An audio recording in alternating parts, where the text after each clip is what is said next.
3 часа местно време, tako кацам на Малдивите. Температурата е 31 градуса. Сега ще ползват битови самолети и в момента отивам към транспортната проверка.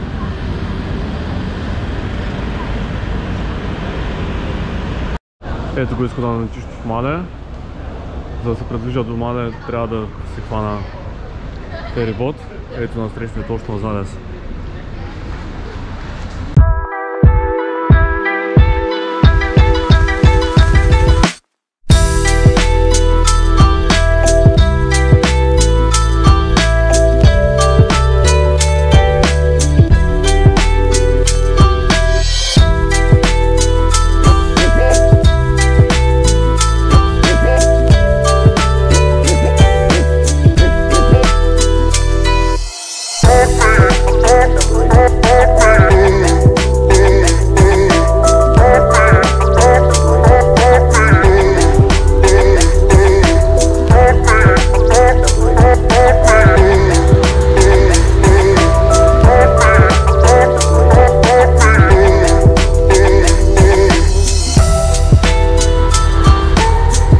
В момента се намираме на един малък остров. Виленгине е близо до Мале. Около 2 часа стоях в този вход, понеже валя доста дъжд. Самият остров е с размерите 600 на 600 метра и въпреки това си има вътрешен градски транспорт. Автобусите отиват до ферибота, плащаш с ферибота, отиваш до столицата на Малдивите Мале и оттам вече за летището.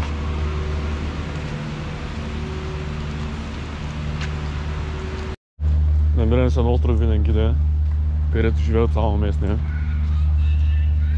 Трудно можеш да видиш туристи тук.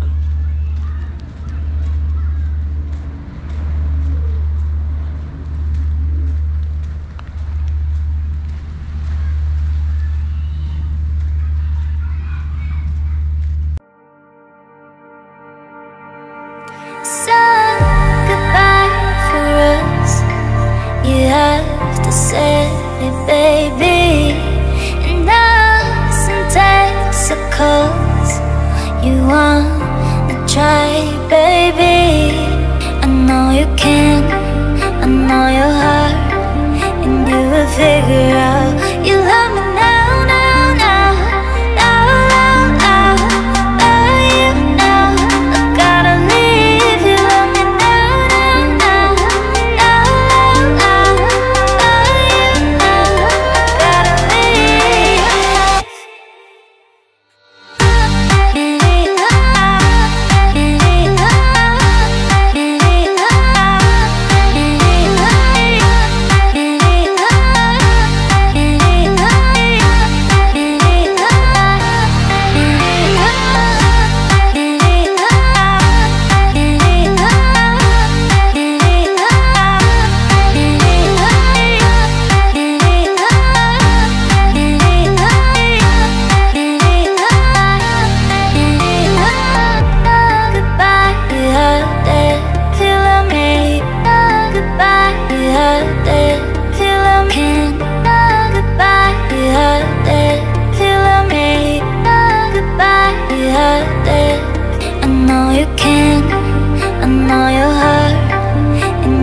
Figure out you love me now, now, now, now, now, now, you know I gotta leave. You love me now, now, now, now, now, you know I gotta leave.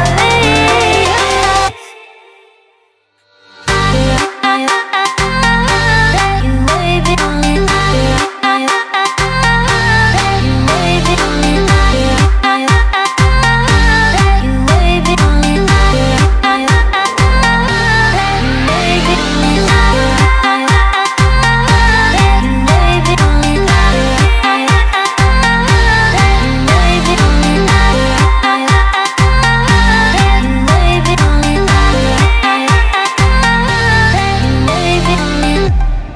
baby, тук е страшен микс. В момента се намирам в острова Хукмале, втория по големина най-голям остров на Малдивите. Отседнал съм в Мале, столицата Малдиви, което е най-гъсто населения град в света с население от 250 000 души се разпростират на едва 8 квадратни километра.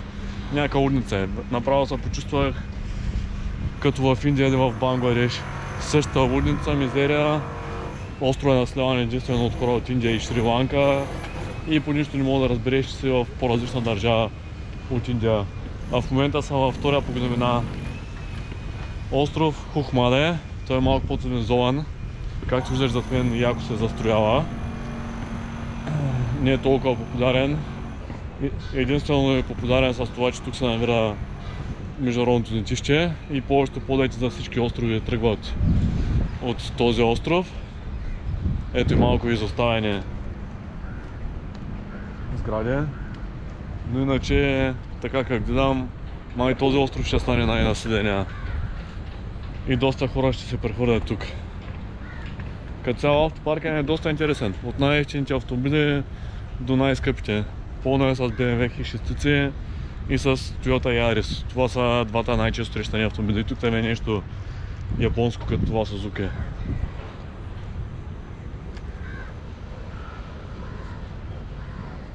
В момента се запътвам към един от плажовете на острова. Казаха, че се струва да се посети. Сутринта бях на един остров Виленгиде, който беше доста така приятен. Единствено местни хора, туристи няма. Имаше два плажа само за местите, които си бяха празни. После минах през един рибен ресторант, в който хапнах доста вкусна риба. На улицата продаваха риба тон по 5 кг. 5 кг риба тон в момента тук е на цена от $20. Това ще рече $4 килото. А в България цацата не мога да си купим на тази цена. И тук доста поизоставени автомобили.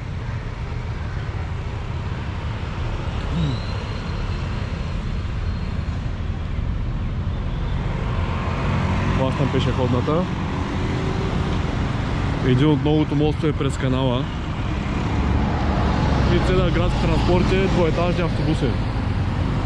И всичко живо се придвижва с скутери. Най-процъфтяващия бизнес в Малдивите е да имаш сервис за скутери.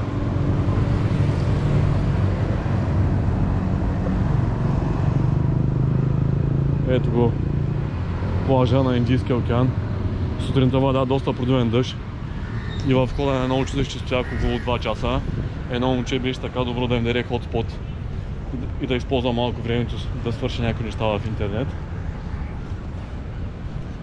Ето го плажа.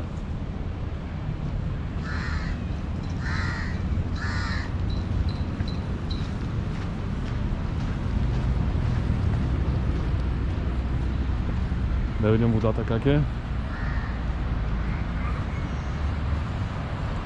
Да.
основното пристанище на Маде. В момента са намирани точно пред възпоменателния паметник на загиналите от цунамито през 2004.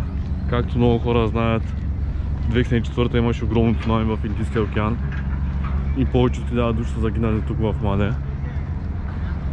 Ето тук сме на югоизточния край на острова и близо се виждат всички съоръжения на пристанището. Насреща един остров, който отново са сместни. А острова след него преработват всички отпадъци на столицата Маде. На Малдивите, в момента отивам към летището на Маде.